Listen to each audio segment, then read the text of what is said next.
Your boy 120 with 120 Live. Alright guys, so this is just there's not a gig log. There's just a video. I want to put something out there just because I haven't had any gigs. For January I had one gig, I believe. I don't even remember. Yeah, I did have one gig. And then the one I just uploaded. But February I have nothing so far. It's mid-January, about mid-January, beginning of January. But yeah, don't have any gigs lined up for January yet. The only gig I have lined up right now is not until April. But whatever. I mean, I've been DJing since I was like in high school, since like 20 since 2000, like what, like 7 2008. And just recent, like, I mean, even after high school, I was doing it as a side hustle and everything. So I kind of had an idea of like off season, like what part of the years were gonna be slow. But this is pre-COVID though. So now that I'm getting back into it again, I got back into it after summer 2024. So right now I'm just kind of paying attention more on like the off season and everything. Also pricing, a lot of things. Not just equipment, just a lot of things that I feel like as a DJ, taking it as more seriously, like as a business and everything, you gotta pay attention to shit, like clientele and everything, and how you set up, time management, so on and so forth. So right now I'm paying attention a lot to like, off season stuff as well. So I'm kind of like seeing that starting January is pretty dead. I don't know how it is for other DJs. I don't know how it is for you guys, or other parts of the country. I don't fucking know. But I seen that it's kind of slow in January, and I mean it's valid. It rains, it's cold. People are still trying to recover financially from like the holidays and shit. So I get it. And I feel like that's how it was before too, before like before COVID and everything. So just taking a whole bunch of information, down, and just seeing other options like in the off season. So we'll see how it goes for spring. But yeah, I not only that, I also wanted to put a video out there, just something, because again, I don't have any gigs lined up right now, and if I do, I'll spit a vlog out there. But as for now, I didn't want to just leave the channel hanging. So here you go. I don't know what I'm gonna call this, DJ talk or something. I don't know. Yeah, we'll call it DJ talk. But aside from that, just put some tunes, just talk or whatever. But one thing I wanted to talk about right now, and put some tunes, some Primo Rice. Hopefully this shit don't get flagged on YouTube. And if you're not listening to Primo Rice, I don't know what you're doing, because you need to get on your P level. So yeah, anyway, so yeah, so one thing I wanted to talk about is just the new equipment I got. The new equipment I got, as far as the lights, the totems. I got cables and stuff. Nah, that's not too, it's not really like it's not that it's not important, it's just I don't think it's like a big deal. But talk about the lights, talk about the totems that I got, the subs that I got, as well as the fucking the QSCs. That's the big one. And then what else did I get? The headphones. The headphones fucking smacking, yo. But anyway, let's start off with the headphones. The headphones, I'm pretty sure that Audio Technica has been around for some time. Like I said, the headphones that I had before were Pioneers. They're not the greatest. when I got them, I knew that they're like not like the luxury, the top of the line one. Pioneer is a very respected, very well built um, brand, and they have quality products. Um, Hence, that's why those headphones fucking literally lasted me about 10 years. Um, and they were cool. They were really cool. I mean, but nothing lasts forever, so I had to replace them. And I wanted to go back to them, but at the same time, I'm like, let me look out. Let me look for something because even those right now, the headphones I got, I forgot the fucking the model number or whatever, but I don't. I'm not too sure if they went up in price or not, because I want to say that the first ones that I ever got, the ones that I had to replace, I think they were going for like at the time like $50 or something like that, and I looked up to try to get them again, and they were like at 70, 75 or some shit. Um, and I mean, I wouldn't mind getting them, but then I started looking into it, and I found the Audio Technicas. Um, and at fucking like what $40 for the ones I got, which is like probably like the bottom line ones. They're pretty. They smack, bro. Like they fucking smack, and I could honestly say that they do sound better than the Pioneers.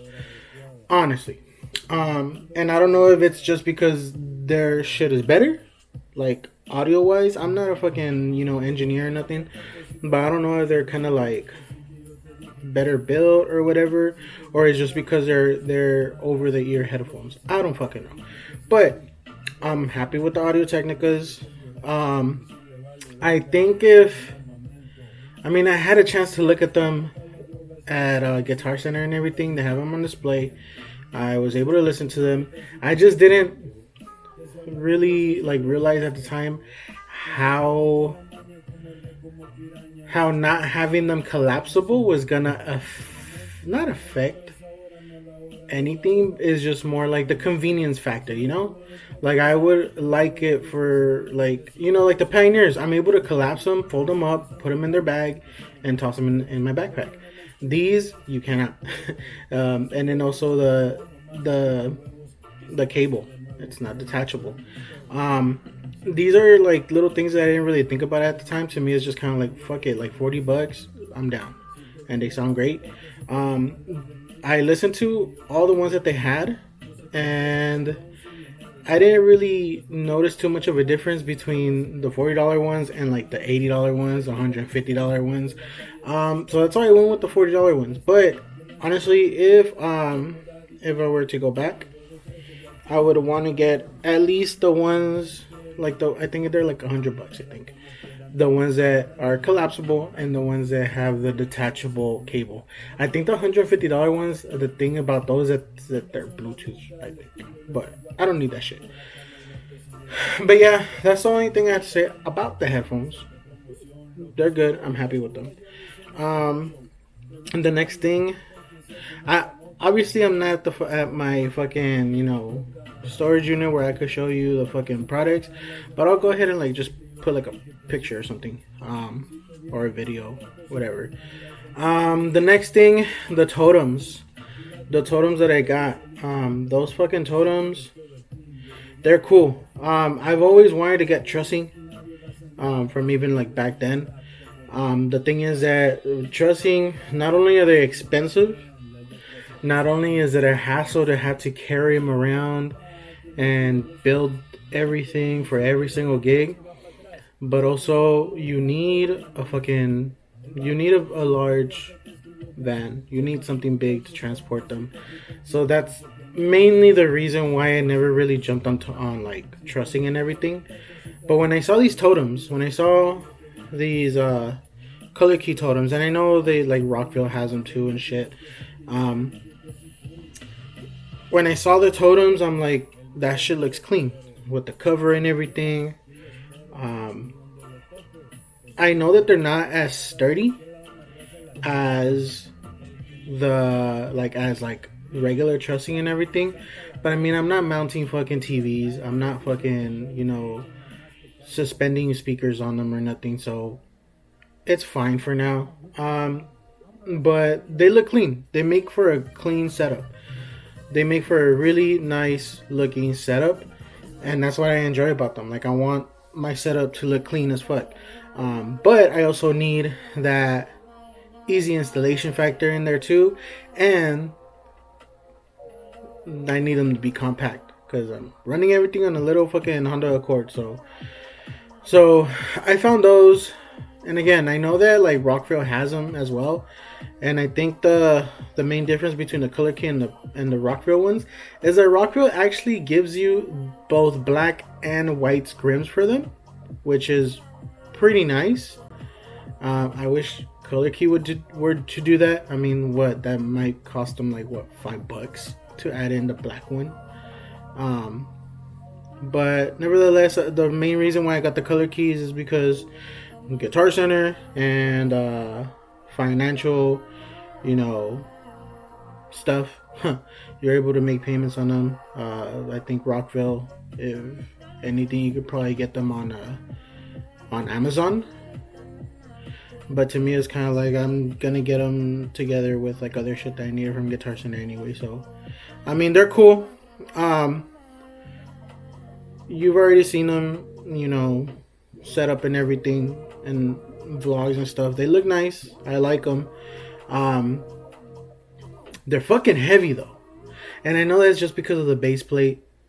I understand that, but they are fucking heavy. And also, again, I didn't jump on like trussing because of the space and everything, but I'm pretty sure that these Color Key totems, they're still going to be smaller than regular trussing, so I know that they're going to fit in a regular sedan.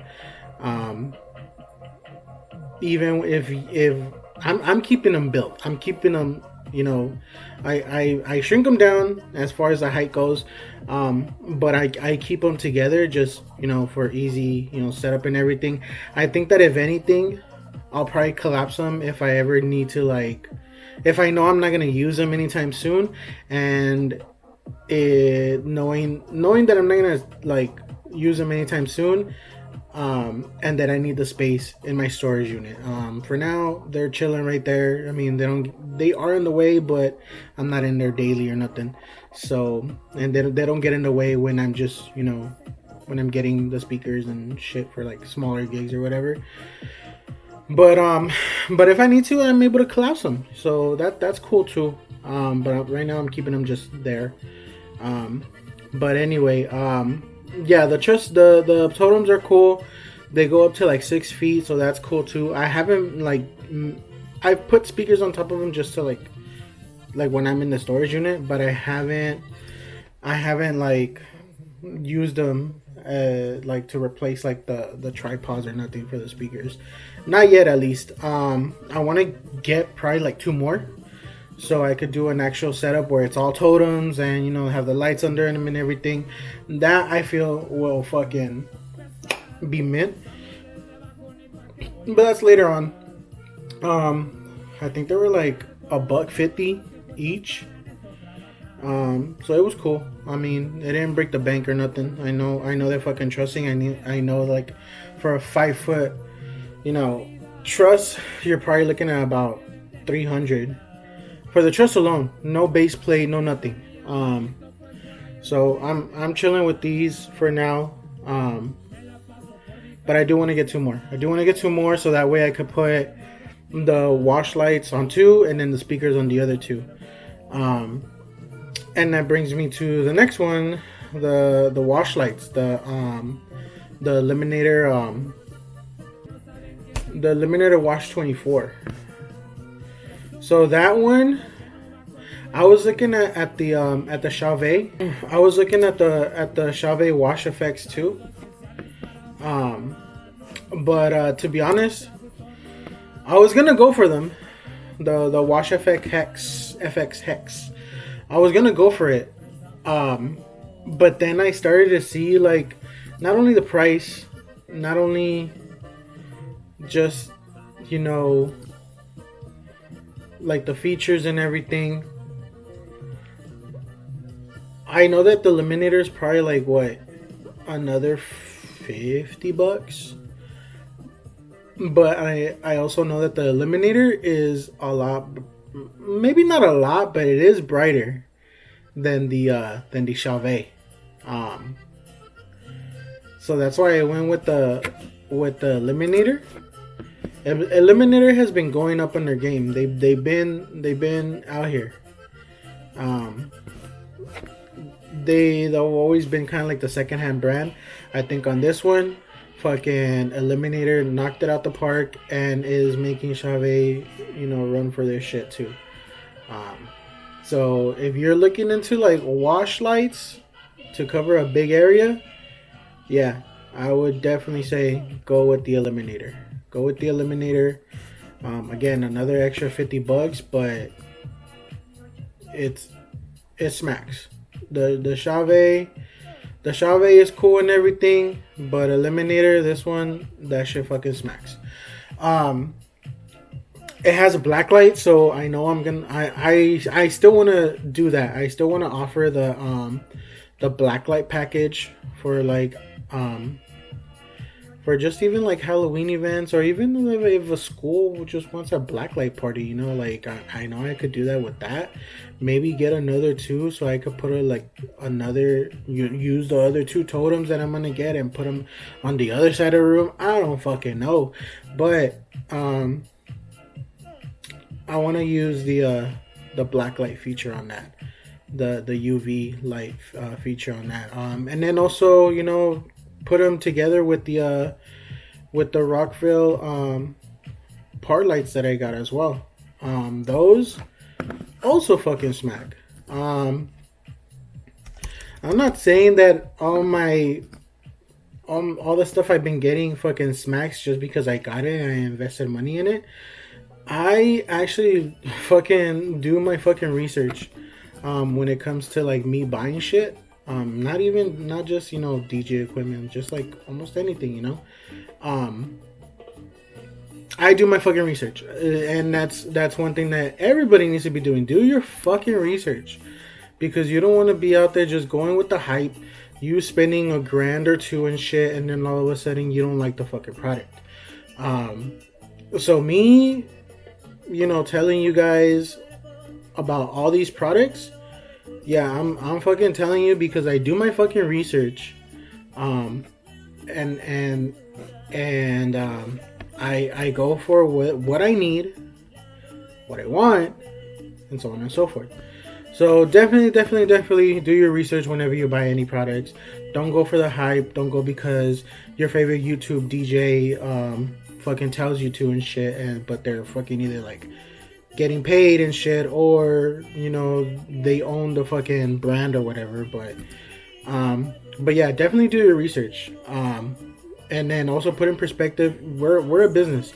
Put in perspective, what's your cost, how much are you gonna make from it, how long it's gonna take for you to make your money back from that, because it is an investment and all of this shit. You need to make money. We're not out here just, doing it because we love it. We do love it and shit, but we need to keep this as a business. We need to fucking, make the right decision. If you're going in between one product that's gonna cost you, a grand versus a product that's gonna cost you 500, but the one for a grand,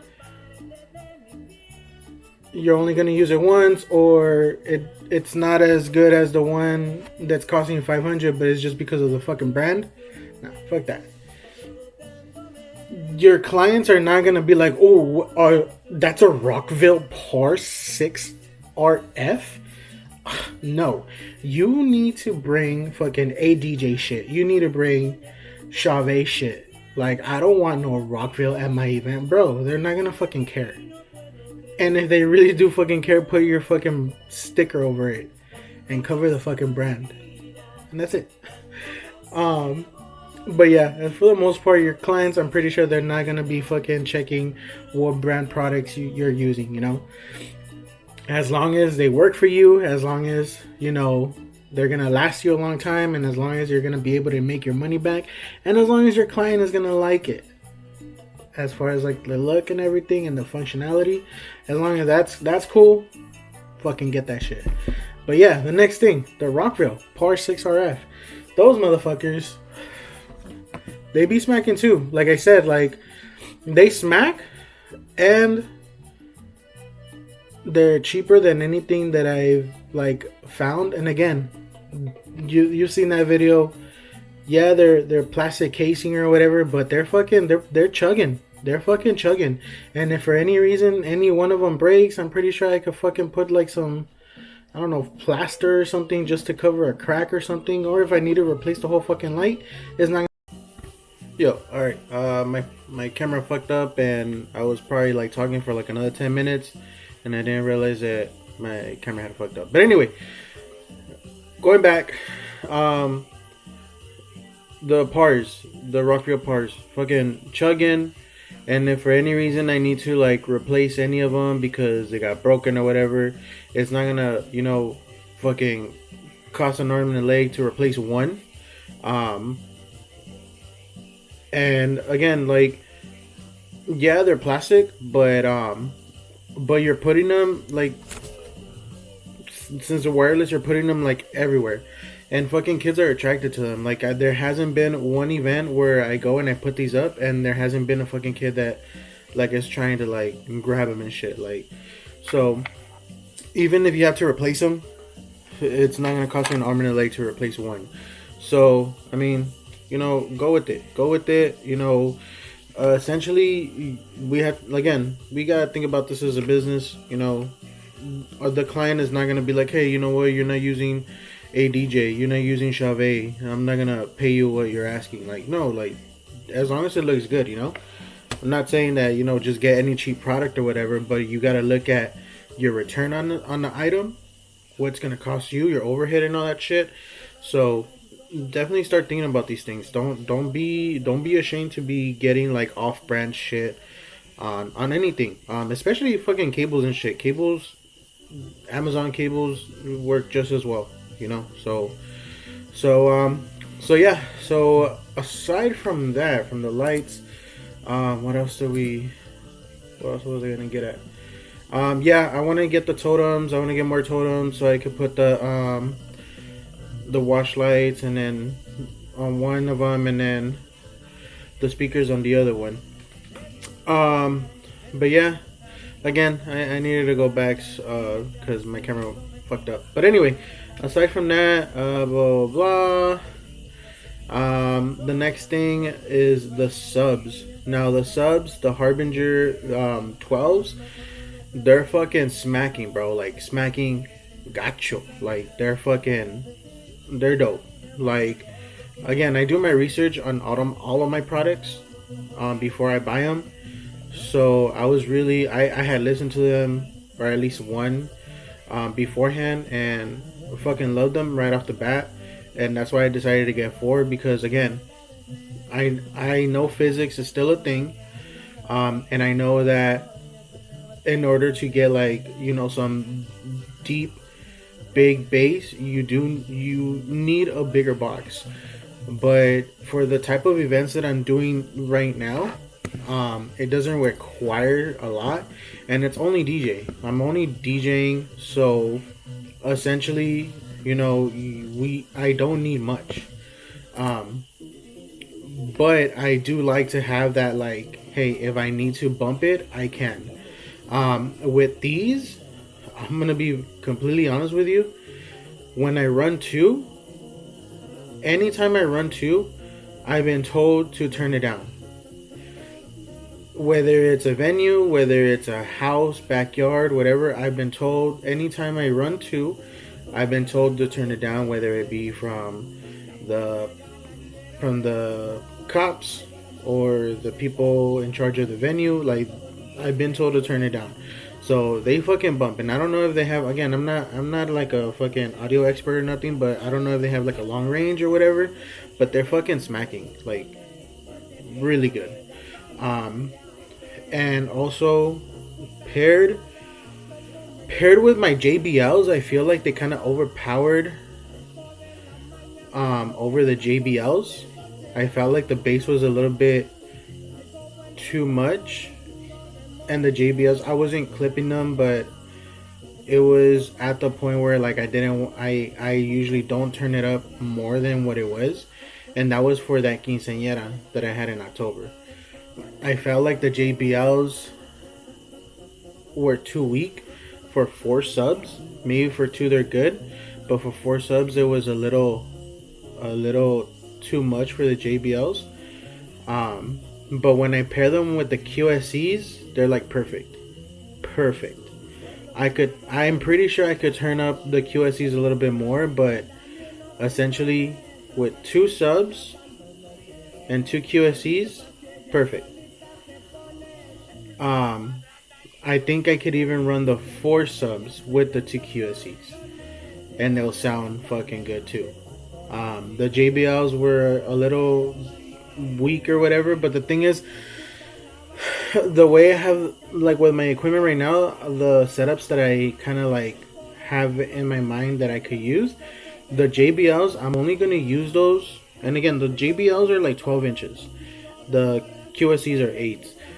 I will only use the JBLs when I don't want to run subs. And that's maybe like if, for example, the party has a band with their own system, or it's more of a somewhere where I know I'm not gonna need subs. Like I don't need that much bass. I'll use the JBLs on its own. The QSEs I could also use by themselves if I'm limited on space. But essentially I would want to use the subs with those, and that's the thing that because the QSCs are smaller but they're fucking powerful, it saves me space in my car to a point where I can take 2 subs comfortably. Now, again, if I need to take the JBLs, I'm not gonna take subs because of space. So that's kind of like what I'm playing with as far as like the setups with sound. The JBLs, I'm gonna keep them. Again, it's always good to have backups. Um, but also, like if I don't have the space, whether it be in my car, whether it be at the place that I'm playing, if I don't have the space, then I'll take the QSCs.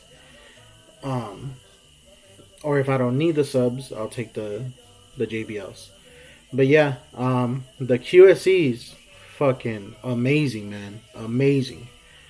Um, if you're starting off and you just and space is tight, and but you want like some good ass fucking like speakers, definitely the QSE's 8s, definitely the way to go. Um, and if you're tight on space but you want good sound and you're able to pair them with subs, again, QSE's way to go. Um, so I'm liking the setup with the QSE's, and I'm gonna keep using them. Um, the subs, I want to get 2 more because again, that whole I know when it comes to outdoor events, if it's like a let's say like it's like a rancho or something where it's like wide open. I know I'm gonna need at least those 6 subs so it could sound good. Um, I don't need them, but also me, it's kind of like I kind of just want to hear how it would sound. Um, but it doesn't hurt to have more subs either. But yeah. But anyway, that's the DJ talk for today. Again, I didn't want to leave the channel hanging with no videos for another month or two. So yeah, if you guys have any comments, suggestions, whatever you guys want to, your input, go ahead and drop them down in the comments. Let's have a conversation. But yeah, that's what I'm running with as far as like the equipment for now. I'm very satisfied with the equipment I have now. But I have more plans. I have more plans in the future. Definitely need to get more more equipment as far as like, so I could provide the services that I want to provide. But that's down the line. But yeah, come along with the journey, building this business, and yeah, like I said, drop a comment. We out here. Surprise, yo. All right. Last minute gig, guys. I literally got booked for this gig a week prior. Um, Went ahead and collected the deposit. Still collected a deposit, yo. You gotta collect your deposits. Collected the deposit the following day from when they hit me up. Again, a week prior. I took it because it was not too far from where I'm located at, so that was a big plus. So I went ahead and took it. Running one sub in this setup. Beautiful setup, by the way, like with their tables and everything in the tent. Yeah, these people were coming in from Guadalajara, and I guess the mom of the groom actually went ahead and let me know that I guess her son just got married in Mexico, and they were gonna celebrate here. That they weren't really too for sure if they wanted to celebrate it, but they ended up deciding that they would celebrate it here. So that's why it was kind of a little last minute. The groom actually, I was told by his mom when I collected the deposit that they were possibly going to have either like a grupo or a mariachi or something, and that's the reason why they only booked me for like 3 hours. Again, I still took the gig, not too far from my house, so I took it regardless. It's very rare if I get booked for anything less than 4 hours, but I mean, I don't mind, especially if it's this close. But they did let me know that they were planning to get like a grupo or a mariachi or something, and they actually asked if the 3 hours that they would book, would I like pause the playtime when the group was playing. I explained to them no. I don't know how other people do it, but I do not pause my time. I charge by the hour for the time I'm there, whether I'm playing or not, whether the client has other forms of entertainment or not. That's completely up to them, but I am charging regardless. If you ask me to pause the music for any reason whatsoever, this time's still going to be charged. Time's still going to be running.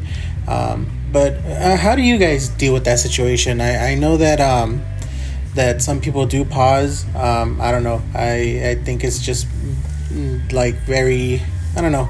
I don't like that practice as far as, a DJ business goes. But yeah, they were still okay with it. And then when I was setting up, the groom actually let me know that they ended up not getting the mariachi. So I played all night, and they actually extended the time for about 2 hours. So total, I played for 5 hours until 1 a.m. I believe. So it was a cool little gig, like I was only going in thinking it was only going to be 3 hours, and they went ahead and added 2 more hours. So it was still a good gig. Now, one issue that it's not an issue that I had. It's an issue more of how the place is. I don't know if you could tell, but towards the right-hand side, there's a ramp that leads up to the entrance of the house. So I had placed my speaker next to that ramp. There's no railing or anything along that ramp. From like to the outside, there's railing on the wall, but not towards the outside. I placed my speaker and my speaker stand along that ramp, but actually I guess the bride did not see where she was stepping, and she actually like tripped over that ramp on that little like lift or height. When that happened, they went ahead and moved the tripod a little bit more towards the edge of where that ramp ends, to make people actually go around and not trip again. From what I understood, the bride actually said that the reason why she tripped was because it was wet. So I'm not sure how that happened, but that was a big issue. I was kind of like, ugh. But yeah, that's what happened. They wanted to do a little bit of karaoke for that extra hour, that final hour. So here's a client enjoying himself. But yeah, short little gig. Hope you guys enjoyed it, and I'll see you to the next one till April. Later.